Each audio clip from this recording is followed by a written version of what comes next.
Une des choses qui nous rassemble, c'est qu'on s'est tous pris une claque, en fait, le 7 octobre, et une grosse claque le 7 octobre. On traverse l'une des périodes les plus sombres, les plus dures, les plus ambivalentes de l'histoire de notre pays et de notre histoire à nous aussi.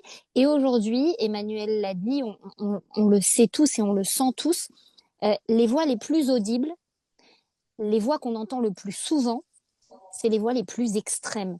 Elles monopolisent tout. Les plateaux télé, les réseaux sociaux, ça captive l'opinion publique. Est-ce que pour autant, ça veut dire que ce sont les voix dominantes?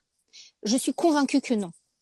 Emmanuel l'a dit, on est d'accord sur énormément de choses et on est beaucoup moins extrême que ce que les réseaux sociaux, mais aussi les journalistes, veulent nous le faire croire. Je suis persuadée, convaincue que la large part de la société israélienne, juive, arabe, religieuse, laïque, de quelle couleur et de politique et de quelle couleur que ce soit, il y en a aucun qui veut de la haine, de la vengeance, de la soumission. On veut tous une vie digne pour les uns comme pour les autres. Et ces voix modérées-là, il faut qu'on les entende. Et là, je parle de ma claque à moi du 7 octobre. Ma claque à moi en tant que journaliste, ça a été de comprendre que on doit tout faire pour défendre cette complexité, c'est-à-dire que tout n'est pas blanc ou noir. On n'est pas pour ou contre. C'est bien plus nuancé. En fait, faire l'éloge de la nuance, ce qui est absolument contraire à ce que les réseaux sociaux exigent, à ce qu'ils demandent de nous, parce que non, il faut avoir une position. Alors, t'es de droite ou t'es de gauche, alors t'es pour ou t'es contre, alors t'es pro ou t'es pro-palestinien ou t'es pro-Israël. Ben, en fait, non, ça se passe pas comme ça. C'est bien plus nuancé.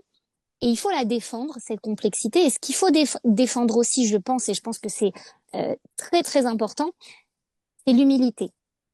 C'est la façon de pouvoir dire, et ça non plus c'est pas vendeur sur les réseaux sociaux, mais c'est pas grave.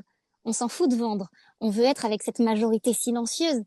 Euh, Cette façon de dire, ben je sais pas, j'ai pas la solution, je me doute, je ne comprends pas, je n'ai pas toutes les clés. Je pense que ça aussi, c'est pas vendeur parce que, comme l'a rappelé Emmanuel, aujourd'hui sur les réseaux, tout le monde est minimum docteur en sciences politiques, en stratégie militaire, professeur et spécialiste de géopolitique, du Moyen-Orient. On est tous spécialistes de tout ça. Mais en fait, le fond du fond du fond du fond, c'est qu'on n'a pas l'humilité de reconnaître qu'on n'a pas toutes les clés pour tout comprendre. Et je pense que, euh, évidemment, nos personnalités politiques, elles devraient nous montrer le chemin, mais c'est pas grave si c'est pas la tendance. Je pense que, pour ce qui est de ma profession à moi, j'aimerais entendre beaucoup plus de journalistes qui disent, qui s'avancent euh, en disant, eh ben, il y a des angles morts. Ça, j'arrive pas à l'analyser. Ça, je ne sais pas, je n'en suis pas certain. J'ai pas toutes les clés. Et sur ce point-là, je suis modérée. Parce qu'en fait, aujourd'hui, être modéré, bah, c'est un acte de courage. Refuser le confort d'une idéologie pure, c'est se battre contre ceux qui disent faut raser Gaza et ceux qui disent Israël n'a pas le droit de se défendre. C'est se battre contre ces